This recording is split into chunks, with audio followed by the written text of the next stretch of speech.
the way that I see the revolution of work is making sure this playing field of work is more level, that we're actually creating more level playing fields through equitable conversations of intersectionality and inclusion, and that we're actually talking about what's working for people and what's not, or what's only working for a part of our society and how it's not working for the rest. So that's kind of how I think about why is the patriarchal structure and system throughout the entirety of the book. It's because it does all stem back to something that was set in place for a solid reason around like control and money and all of those power dynamics, but it doesn't need to be as we move forward, right? So welcome to Paradigm Shifts with your host, Keisha Kruger. As an organization development practitioner and executive coach, I work with leaders to create positive changes in the workplace using behavioral science. And here, we're on a mission to rethink the way we work, lead, and ultimately live. So, let's unpack light bulb moments for paradigm shifts within your workplace and beyond. Are you ready for a shift? Let's dive in. Hello, Anessa. Welcome to Paradigm Shifts Podcast. Happy to know you. thank you so much. This is going to be so much fun. So thank you for inviting me on. Absolutely. I mean, you are the person to talk about when it comes to the revolution of work, because you just put out a book called Revolution of Work, and there's a subtitle to this stuff. Do you want to tell everyone what that subtitle is? Yes. I will tell you the revolution of work. It's fuck the patriarchy and the workplace it built. And really quick side note on that is that I knew the first part of it, I knew it was going to be revolution of work. And it took me a while to get to the right subtitle. So once I found that subtitle, I was like, oh, that is it right there. I mean, talk about an attention grabber. So your book presents this really bold call to action against patriarchal systems and structures in the workplace. And I really would love for you to share with everyone what inspired you to write this book and what you hope to achieve with the message behind your book. Yes. So what inspired me to write it is a couple of different things. I've worked with over 120 organizations in 30 plus countries over the last decade. And there were a lot of trends that I saw across different stages of companies, across different types of organizations. And as I talked to other colleagues in the HR and people space, I realized that what I was experiencing was not just me. It was something that other people were seeing too. But there wasn't a book out there that was getting to the real heart of what we were seeing on a day-to-day in our space, in our industry. And I really wanted to write something that gave people that gave people something that they could really align themselves with. Because I think a lot of the HR books that we've seen have been a lot of data or a lot of aggregate of other people's stories. And there wasn't this like down to earth human aspect of that storytelling piece that was woven through it all. And that's what everyone was craving. And so as I decided, I always kind of knew I was going to write a book, but I was like, oh, I'm going to actually write a book now because I wanted that book. I wanted to be able to read it and I couldn't find it. And then secondarily, the reason that I was like, okay, you know what? Now is the time is because we have 5 generations in the workforce right now today. And we've never actually had that before in the workforce. And so we've had 5 generations of people in the workforce. We also have this really interesting dynamic in terms of the labor market and society right now. And what I mean by that is we had COVID, we had the pandemic, we lost more than 1 million people to COVID. We also lost more than 1 million people in the workforce because they had long COVID and now they're on disability. And a lot of those people aren't going to be coming back into the workforce. Then we have baby boomers retiring literally every day, between 10 to 16 and baby boomers retiring every single day. And there's not enough Gen Z to, number one, take that place of the baby boomers leaving, but also Gen Z has decided, you know what, corporate America might not be for me. And they're really electing out at like very high numbers. And they're saying there are other ways for us to make money. We have other options now. We have alternatives. So what we're seeing is, as I looked at the labor numbers, I thought, wow, so we actually have 5 million people. And this was when I started writing the book in November 22. So it's more than this now. But we had 5 million people at that specific point, that less than we had roles to fill. So there were way more jobs open than we had people to fill them. And we were actually at a negative 5 million at that point. And caveat here, they don't always line up open jobs with like skill sets of people to fill them.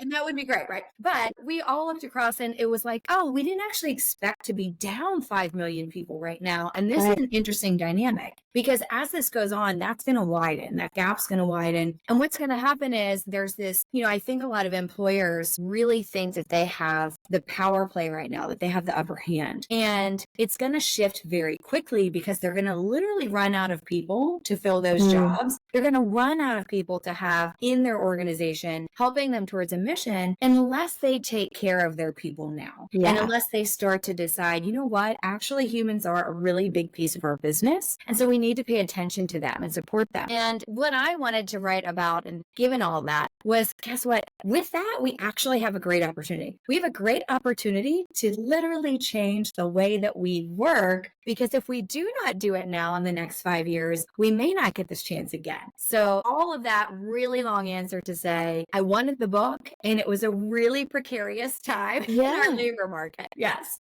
I feel like some of the best products or, experiences that are produced come out of a need that person has. It's like, this is successful, but like, I really just made it for me. So I love that you're saying that, because it's like, you needed this book, and so does so many other people in our community. And like, we're in the business of people. So this is such a raw and authentic book. And one of the stories that struck a chord with me is the time that you went to the conference and you heard one of the leaders talking about millennials and just zoning in on like a negative connotation, negative stereotype or stigma of millennials. I'm not going to go into detail. If people want to, get into the story, it's in the book. But I'm a millennial, and I've never ever been able to relate to the generational stereotypes of millennial. And so to me, that struck a chord, and I was like, I feel heard, I feel seen. So thanks for writing about that. Yes, of course. I mean, that was very early on in my career, and it was one of those things where I feel like we see this a lot, especially when we're early in our career, just around,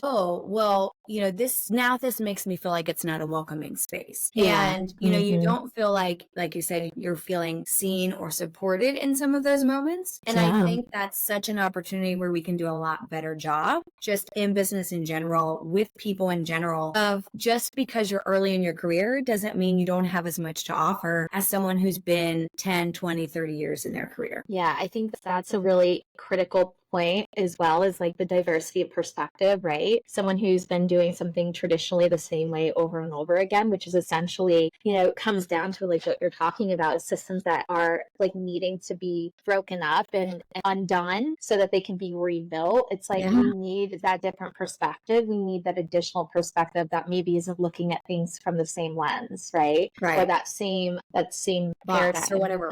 Right. Yes. So, as you were talking about the research and some of the gaps that you're noticing, the widening gap of the workforce kind of having a negative impact on employers and organizations, do you really see that employers are putting the skill development into place, like those programs that are needed to upskill their workforce, or do you feel like the trend is the opposite? Or do you notice anything around that? Yeah, I would say I think there are a lot of employers and organizations that are really trying to be skills focused, and that's what they'd like to get to. But I often say it's the long road to get there and do it well. And the long road is not like it's going to take us 20 years, but I think that the way to approach that is going to be very thoughtful. And this is why, people in the HR and people space are really, really needed, because I don't always think leaders that don't have this experience, I don't know that they often see as many dots connecting as we do. And they don't understand how everything sort of plays into other things around the business. And this is one of those, right? Where there's a lot of reasons that we can do skills-based recruiting and just working together and just even like breaking down silos if you think about it. But there has to be a thoughtful way to do that so that it's sustainable. And I love that you say thoughtful, because that's so important. In my organization, we are now a skills-based organization, but that transformation was about 4 to 5 years in the making. And I had to really be thoughtful and intentional around like, what are the required like power, people skills that are needed? And also, helping organizations become agile, because you need to be able to think differently about those skills over time. Like before COVID, crisis management wasn't necessarily a core skill at an executive level. And it is now, at least in our Very long. organization. So Absolutely. It's one of those things, right, where it's, you kind of go, okay, well, what do we need? Or why are we doing this, right? And I think that's great. But then the question that a lot of people don't ask is, that's wonderful. What are we going to do in a year? What are we going to do in 2 years? What are we going to do when this happens, right? And I really think that that's the piece of skills, because I see, I really love all those dynamics of how great it could be. We can cut down on bias. We can cut down on a lot of the things that people don't really love to deal with in terms of HR and people dynamics in organizations today through skills-based approaches. But also, as to your point, it's one of those things where if we think outside the box and we start to get innovative and we stop doing the things that we've always done and we break down these silos and we break down these boxes, imagine where we could be. And some of the things that I love to paint the picture around with the revolution of work is, imagine a place where you go into work and your skills, what you really love to do, you're asked to really hone in on and even learn more, get better with the things that you are strong in and that you love, right? Those are two really key pieces. Like they give you energy, right? Exactly. And it's giving you energy. It's not draining energy. We're not asking you to focus in on your weaknesses. And what that's doing for the employer and the company side is, imagine that person who's able to do a task in an hour and loving it and really feeling fulfilled by it versus the same, maybe the same level of person, but it takes them 4 hours to do this thing and they don't love it and they don't feel fulfilled by it. An organization should be focusing on the first part, right? Because that person is feeling good. They feel supported and heard and challenged. It also takes them an hour. The second person, the company is really paying for 4 times the amount of work, right? In the time and work, and they're really not fulfilled. So it is one of these things that I think can really level the playing field across a lot of organizations and cut down on a lot of things that are really wrong with the way that we work today. And to your point of agile, being able to iterate, listen, gain feedback, make that feedback actionable. I think we can do a lot more of that across all aspects of business. Yeah, I mean, what you're saying is just it's scratching the surface, because talking about that second individual that you were mentioning that's not engaged, then the impact that that's having on productivity and profitability, the bottom line measure is really that, employers care about, and as a business should, right? The people are the focus here. And so I think that's so cool that organizations are starting to see it that way. And then you're also saying we still have work to do. Yeah. So going back to the patriarchal systems that you were talking about earlier, but also like that's wrapped and woven into this book. From your research and your experience, how do you see these systems like impacting employees day to day, or maybe even like their overall career trajectories? And then after that, can you hone in a little bit on like women and marginalized groups? Yes, absolutely. I think it's a lot to unpack. Yes, and I think that when we talk about patriarchal systems, especially in the US, they do hinder women and underrepresented marginalized groups way more than they hinder, of course, men, right? Because the entire system is set up to help and be most functional to men. And when we think back to, well, where did this start, right? It started actually, if you go back to the beginnings of our country, it started because our country was started by founding fathers, right? It wasn't started by founding people. It was started by founding fathers, white men, right? And so it's like, okay, so they're of course going to set up something that works for them. Right. So it's like, it's a natural inclination for a human dynamic to think that way. But I think what we've realized, right, post seeing everyone go through the Industrial Revolution in our past and our history, and really carrying through a lot of how we work today, even from the Industrial Revolution times, you realize as you go back that not that much has changed. And those patriarchal structures are put in place to, again, make sure that those people are best suited, right? And everything is set up to best suit and to appeal to and to reward them. So what that means is there are control mechanisms, power mechanisms, money mechanisms in place for that group of people, mostly white men, to continue to be served, to continue to have advantages over others in the way that our society and our country has been built. And so when you think about things, you think about professionalism, for instance. Professionalism is really a made-up illusion. Professionalism has nothing to do with what we all think about it as being the definition today. And so if you see the word professionalism, right, you're like, oh, okay, well, if you ask most people, what does a professional look like? Probably more than most, they're going to say a white man in a suit, right? And the idea is that we want people to say, well, a professional would look like anyone. Really. Right. And so we have been accustomed and kind of ingrained in us to think that a professional is a white man in a suit. Do we actually think, if we break this down, right, that a suit gives us more knowledge? A suit gives us more expertise. Does a fabric that we put on our body make us smarter? No. Does it give us more business acumen? No. But when we hear this in the business world today, which we still hear, they're not professional enough. They're not showing up as a professional, or even things like executive presence, specifically for women, right? And underrepresented groups. Executive presence is a form of power and control. And it's set up so that executive presence means white man presence. Yeah. You know, most of the time it's like, that's what you're trying to be more like. They're asking you to be more like white men. But executive presence, if we think about it, it should just mean you have the knowledge base, the ability, the expertise to be. It's kind of like you can present and be an executive in many, many ways that are intersectional and beautiful, and a wonderfully woven kind of unique perspective of what that means. But when we often talk about it, it's the same thing that we think about when we are often asked about professionalism. We think about a certain set of people in our larger US demographic, right? And so for me, it's thinking about all those things and how they start to stack, right? So you've got how you dress, how you wear your hair, what you look like, what you are presenting as, your executive presence, all these things start to layer. And what that is it's then pushing up and making it easier for white men to succeed because it's set up for them to succeed. And then it's making it harder for everyone else to succeed. And so the way that I see the revolution of work is making sure this playing field of work is more level, that we're actually creating more level playing fields through equitable conversations of intersectionality and inclusion, and that we're actually talking about what's working for people and what's not, or was only working for a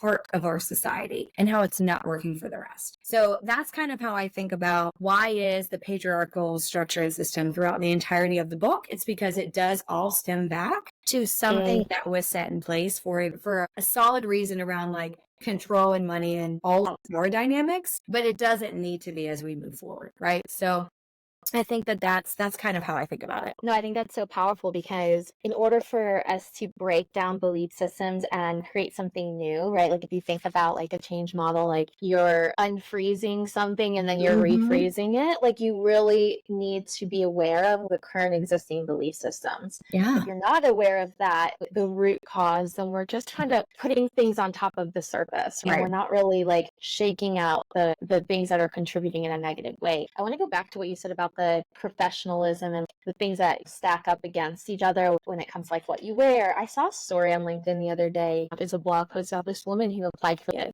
senior executive HR role, and she had like a really great interview. She had done her hair in a nice blowout. She had a nice blazer, a good suit, whatever it may be. But she got a response back that said they're not going to go forward with her. And she had asked for feedback, and they said, you didn't look professional enough or put together enough because she didn't wear makeup. As And someone so who this is like doesn't wear makeup, I get right it. into Oh my gosh. Well, and so that is such a, right, that's such a power dynamic, right? I mean, for me, it's like, I love fashion. I love us as people being able to make choices that we, want to do for our own bodies, right? I'm very big on that. And so this is what I've often seen when people say comments like that around like, well, they're not professional enough, where it's, their executive presence wasn't completely there. I wish they had more of that. What it honestly comes down to, seeing trends over literally thousands of people, I will tell you exactly what it is. It's either a projection of that person's own insecurities, one, right? Or two, it's that they feel, it's not an insecurity, but it's they feel like they're lacking in some way. And so they're actually going to be a little bit like the projection. That's the thing that they focus on. And the piece of that, especially in like an interview process for recruiting, is that 9 times out of 10, that hiring manager or that interviewer is saying those things because they can't articulate the meaty parts of the interview and why this person doesn't have the skill set to do the job. Yeah. And so they try to throw these other things like spaghetti at the wall to see what sticks. And so it's really glaring when you've seen this across, like, I've hired 10 plus people. I've probably interviewed more than 100 people. When you've seen so many interviews, you go, oh, okay, that's what's happening there. So then you start to ask more questions as the TA leader, as the HR leader of like, well, tell me why you feel that way. Can you give me specific examples? And what you find 9 times out of 10 is they can't. And when there are no examples, the feelings aren't facts. We can't move forward with that. So, that's always why I say is, okay, great. Give me a specific example. Yeah, and I teach this all the time when I teach our managers and our leaders in the company around feedback, right? Like, you can't just tell someone to change something without giving them substantial evidence or facts or observations of that behavior that, and also the why behind it, like how that's impacting. So I 100% agree with you. And so I think now that we've kind of addressed the basis of this book and like the why and the what, now I want to know like how. So how do we undo these things? Your book doesn't just highlight problems, it offers solutions as well. So what are those key strategies or changes that you think are essential for organizations that are looking to dismantle patriarchal norms or build more equitable, inclusive workplaces? I love that. Yeah. So for me, where it starts, and this is kind of back to our something you mentioned around executive presence and professionalism, is understanding where you are, right? Understanding where you are today. What does your starting block look like? Where are you starting from? And getting real with where you are. No workplace, no employer is perfect. And so no one is going to start from perfection. And if we just realize that and know that, I think it allows us to be more vulnerable and transparent as to where we're starting from. And what I tell a lot of leaders is that people within your organization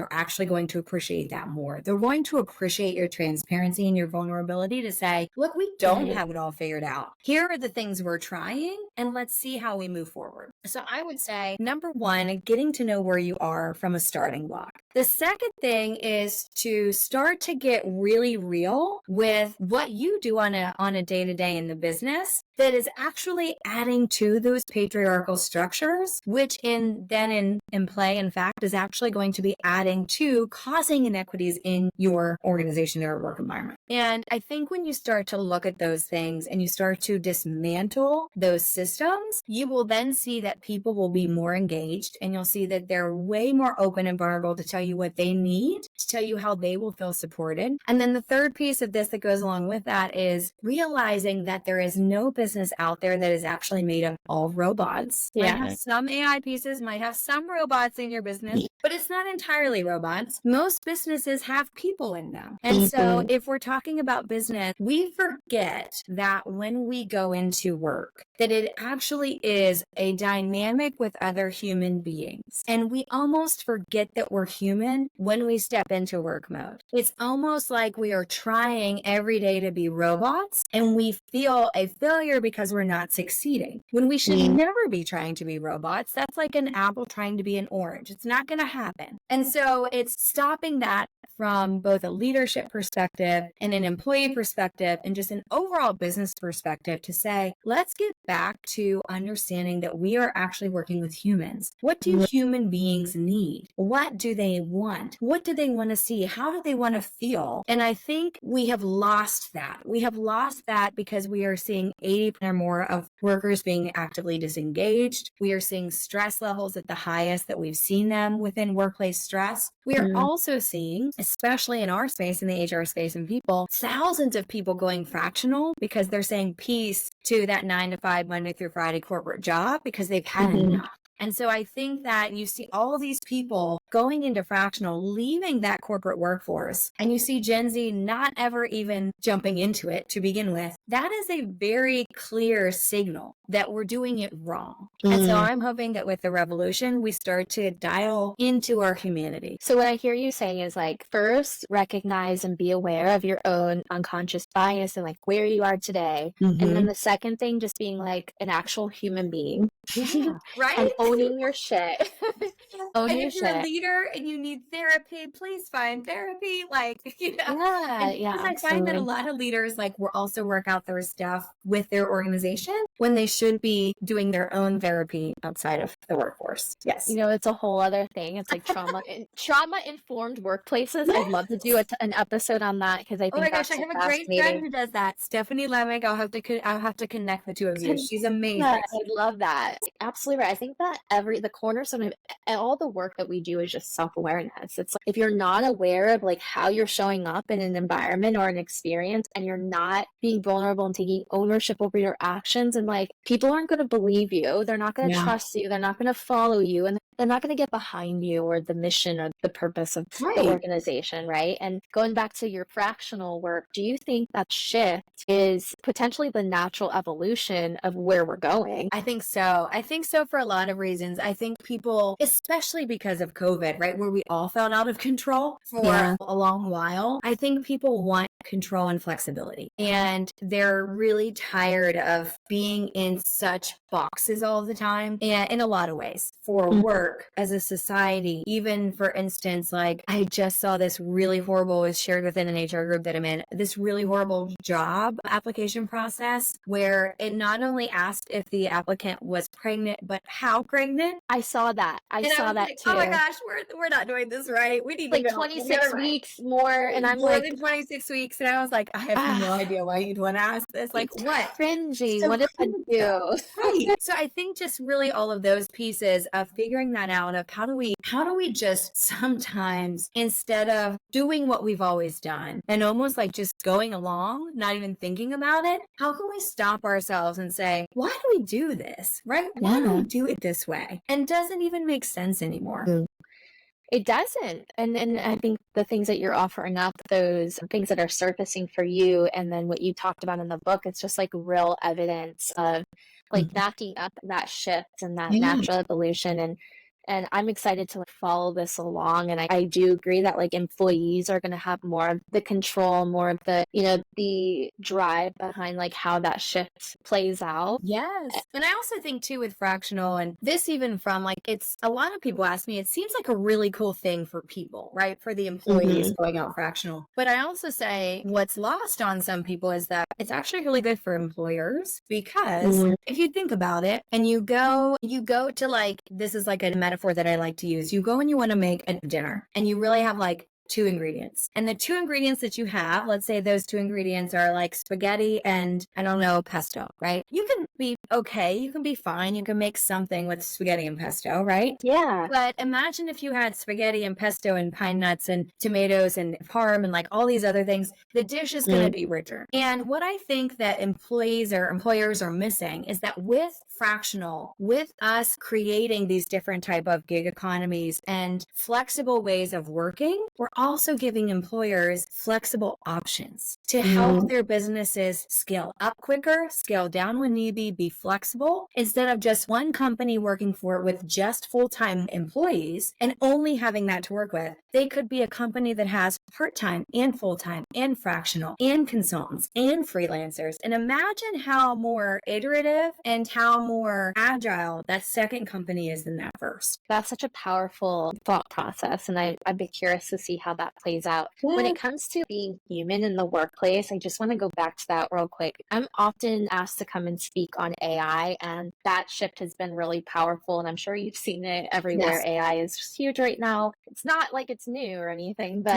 AI integrating into workflows. And I often speak about how it can integrate into HR and OD professions because I think that it could help augment a lot of what we do. When we were talking about those widening skill gaps, do you think that the AI opportunities that potentially will exist could take away those mundane administrative type of things and allow humans to step into being more human, being more vulnerable, because they're not so worried about being robots and getting in the computer like you had said and just like churn and be productive. And it's like, no, today I'm focused on having a meaningful coaching conversation with this manager who really needs to pivot in order for their team to be successful. Like, what are your thoughts on that? Like, being that you've got exposure to so many different companies. Yeah. So I would say I really do think that AI is going to allow us to do more creative human-backed work. And if you think about it, a lot of the AI tasks, like you said, are going to be sort of those admin tasks that people don't like to do, those manual tasks, the data entry, etc. And it's also the things that, we're moving towards that because it's quicker, it's easier, and it takes humans actually a lot longer. And by the way, we kind of like mess it up more often than it's just like, give it to the AI and it'll run through it. But I think where that gives us the ability is, like you said, to actually step into our humanity a lot more, to get creative. So I was just on another meeting this morning with the Revolution of Work think tank. It's a group of people that, I'm putting together to be innovative in this space. And what we talked about was we've actually lost play and creativity in work. Yeah. And we're at a detriment because of it. And we need to reintroduce some of that back into work because, as you know, from the psychology background, if our brains are freer and feel more fulfilled and just are able to squash the boxes, we can be more innovative. And imagine what that does for our employers, for those businesses we're helping and working with. It's going to give them more innovation. It's going to allow them to do other things. It's going to allow them to think about things in a different way that maybe they have never thought of before. Yeah. So yes, I think that AI is going to help with some of the stuff people don't like to do anyway, so that we can get to stuff that we all really love to do. I love that you brought up the like neuroscience and the psychology of that, because play and creativity happens when we feel safe, right? We feel calm and in like a good environment. And I'm not just talking about psychological safety, I'm talking biological safety as well. It's like our nervous system feels calm. And if you think about it, probably a huge percentage of us are going into work every day operating out of flight or fight mode. We're operating out of our, you know, our sympathetic nervous system, our SNS. And we really need to be, in order to get into that creativity and tap into that resource, we need to be calm. We need to be able to slow it down. So I'm hoping that, I'm personally hoping, but also I hope more people are hoping. Yeah, because it's true. Because, you know, and I think I don't think we always realize how, and this isn't the right way, but you'll know what know what I mean by this, like inflamed our nervous system is, right? Like it's like, right? And most people that work in a corporate environment have been like that for so long, they actually need time to decompress. And what most people come to me with on the fractional coaching side is, I didn't realize it would take me this long to decompress. And what most people say is that length is between a year and 2 years. So if you can think about it, it takes that long for your body to get out of that fight or flight mentality. Yeah, I just did a solo episode on burnout for people who are passionate about what they do. You think like, oh, you can take a few weekends to recharge, and it's like 6 months or more to get back. Because think about it, if you are loving what you do and you're over functioning, and that's me, I'm self-aware, you've got it, right? Like you've got that like conditioning, that priming within your nervous system that is really hard to break down and like unlearn. But it's like so necessary to operate from a functional and sustainable space. And it's like that, I think, is going to be huge. Like, how do you create that time for resilience and for optimal functioning? Yes. And I also think like this has a lot of other things that we could probably do a whole nother podcast on. I can just like imagine, right? If you think about people actually enjoying their work, having calm nervous systems when they're going to work, making better decisions, that they also can then go and just be better humans, healthier humans themselves, which cut down on a lot of these other ancillary costs in our society. And just overall, everything is better. No, that's the whole reason why I got into organizational psychology, is because we spend so much of our time at work. And I think that's the pivotal arena to elevate human potential. But you're absolutely right. The studies show that like what happens in work and that domain transcends to our personal lives. So like things like domestic abuse and like addiction. And I mean, talk about scaling impact. It's here. It's the work that you and I are doing, and so many of us in this space. And I have a personal question I want to ask you about the book. So like getting a little bit more personal, I want to know, how was writing the book and exploring these themes, like how did that impact your own views or practices as a leader and consultant? You know what? It's interesting. So I think because of some of the experiences I had early on in my career that I've written about in the book, I think because of that, I kind of came to a cathartic reckoning with myself earlier than most people do. And I also realized that there are certain things I need and I didn't want to compromise on. And again, some of this is my own white privilege to be able to do that. And I want to call that out. But I was able to really like think about why I wanted to go out and be a fractional leader, why I wanted to not do this work in a corporate setting anymore. And I didn't want to be sort of constrained by that trauma. I didn't want to keep working in that dynamic. But with the book, what was actually cathartic is I didn't realize, and this is kind of where like trauma-informed workplaces, right? We never know when this stuff's going to come out. I didn't realize how much of it I was still holding on to. I didn't realize how much of it was so ingrained that when I wrote chapters of this book, I cried afterwards. It was like I released it. You processed it. Like you didn't bury it. You actually sat with it. Right. And so it was like, oh, I'm totally fine to write about this. And I wrote it and I went through it. But then as I read it back, I was like, oh, wow.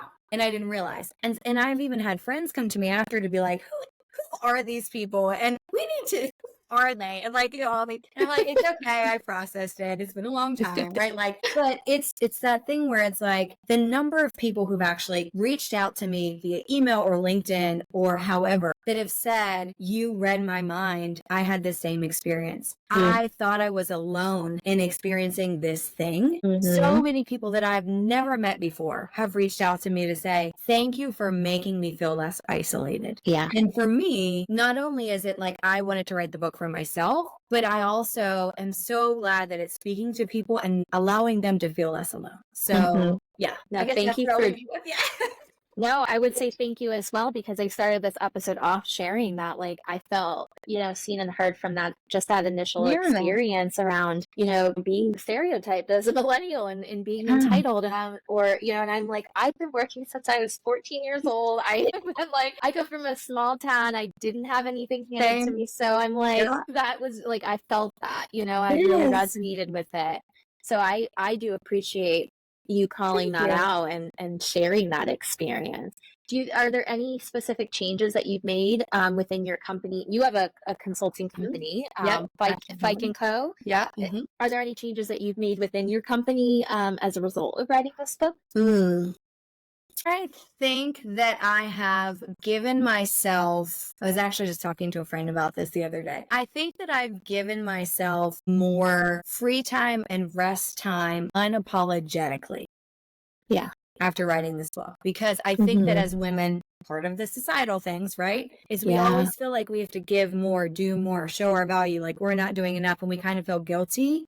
And we feel guilty resting. And I just am like, I'm not doing that anymore. I'm not feeling guilty resting. Being restful is also productive. So I think for me, it was part of that, like letting go, but also realizing I can actually rest too, and it's okay, and I need to rest. That was a huge paradigm shift for myself, because in the last few years, because I had never equated rest and productivity together. And I, again, like feeling seen, feeling heard right now, because leadership is lonely. It's a lonely path. But I think women in leadership, it could feel even more isolating and more lonely because of that lack of, like, we have plenty of women, obviously, that paved the way for us today, but it's not as many as, like, I would love to have. And it's also that thing too, which I think I brought up in the book, but I think even our generation,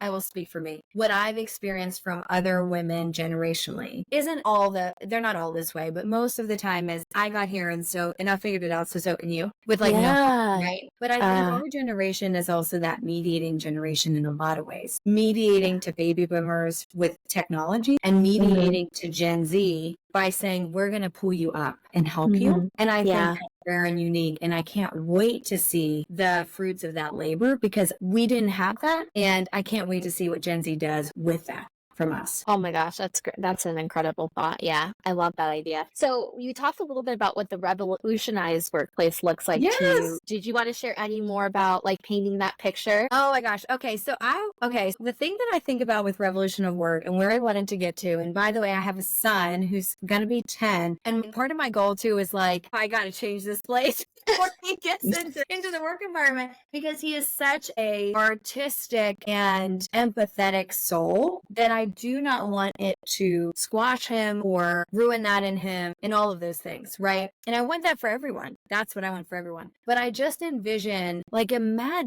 how much lost productivity we have now because people hate their jobs and hate Sunday nights because Monday morning's coming. Yeah. Is it so far out of the realm of thought that we could flip that to be that 80% of people are actively engaged and actually like what they do and like the people that they work with because they're challenged and they're using their skills and they feel empowered and they feel with a calm nervous system? To me, it's not something out of the realm of possibility. It's just that we all need to be thinking about how we'll get there. So I love that. So your vision is optimist. No, but it's an ideal, it's an idealist state, right? So it's like your vision is that people wake up on Monday morning looking forward to going to work. And I don't know what employer wouldn't want their employees to feel that way. I just like couldn't imagine how if you have a business, you wouldn't want to invest in your people to get that to that level. So my next question would be then, how can leaders, regardless of their level or industry, contribute to that vision and support that movement? Okay, so we're doing a lot with Revolution of Work. There's a lot of amazing plans. And I always like to say Revolution of Work is something that I've kickstarted, but I by no means have all the answers. So it will be a collaboration and we'll be bringing together amazing minds in our space and thinking through how we're doing this the best way. But I think one of the things that people can do as leaders is joining the conversation. I think there are too many leaders who are like, that's not my thing. They don't really understand HR or organizational development or anything in regards to what we do, and they don't want to. And I think that's a mistake. I would like them to jump into the conversation and be a part of it. But then number two, be open to feedback, be open to changing, to being actionable on that feedback, because I think there are a lot of people in our space doing amazing work. And where we hit a ceiling is when we get with leaders who just don't understand it or are stubborn or think they know better. And that's the biggest roadblock I see in the next 5 years is join the conversation. And maybe you might learn something or two. Maybe you might realize that you don't actually know and have the expertise around people because you've never done that piece of the work, right? Yeah. So that's I think the biggest barrier that could make the most change in the next 5 to 10 years. Yeah. So join the conversation, get involved, be open-minded about what you can learn, and just be really like lean into that curiosity is what I'm hearing you say. Yeah. And and just like and this is something that I'm sure you've experienced and heard too, but we're often asked in our spaces to almost qualify why we're there, right? What's the business case for DEI? What's the business case for this? What's this? Why is this so important? Yeah. No other function is asked to do that. They're just given that. Yeah. It's just an expectation. Yeah. Right. And so I would ask leaders that are listening, CEOs and COOs and boards of advisors, etc., why does it make you so uncomfortable allowing HR people to be in that same spot as finance and marketing and legal, etc.? And I think that's what I'd like a lot of people to sit with. I just want to hold space for that because that's such a powerful question to pose. So your book, I'm going to leave the link to where people can buy it on Amazon in the show notes, and also a link to your website, more information about you. And in true nature of Paradigm Shifts podcast, I always ask a question on the way out. Put you on the spot just a little bit. I'm here for it. Yes. The question is, what is the most recent paradigm shift that you've had? Oof, that's a good question. Most recent paradigm shift. I think I used to find a lot of, I guess, just like accomplishment is probably the right word, and pride around being an operator. And I still do. I still like getting things done and checking it off my checklist because I'm a type A person. But what I have realized about myself is I actually have high functioning anxiety and I like a real need to have control over things. And I think my paradigm shift is realizing that I can actually get more done and the universe sends more my way when Yeah, that's my paradigm shift, personally. So good. It's like stop controlling, stop directing, stop trying to force things, and get out of your own way. That's your own way. Yes. And if you're doing the right things with goodness in your heart, if you love what you're doing and you feel compelled to do something, take one step at a time in that direction and the rest will flow. I love that. Thank you for leaving us with that last final message. Anessa, this has been an absolute pleasure. Thank you so much for sharing your wisdom with us. I love this so much. Well, thank you for inviting me.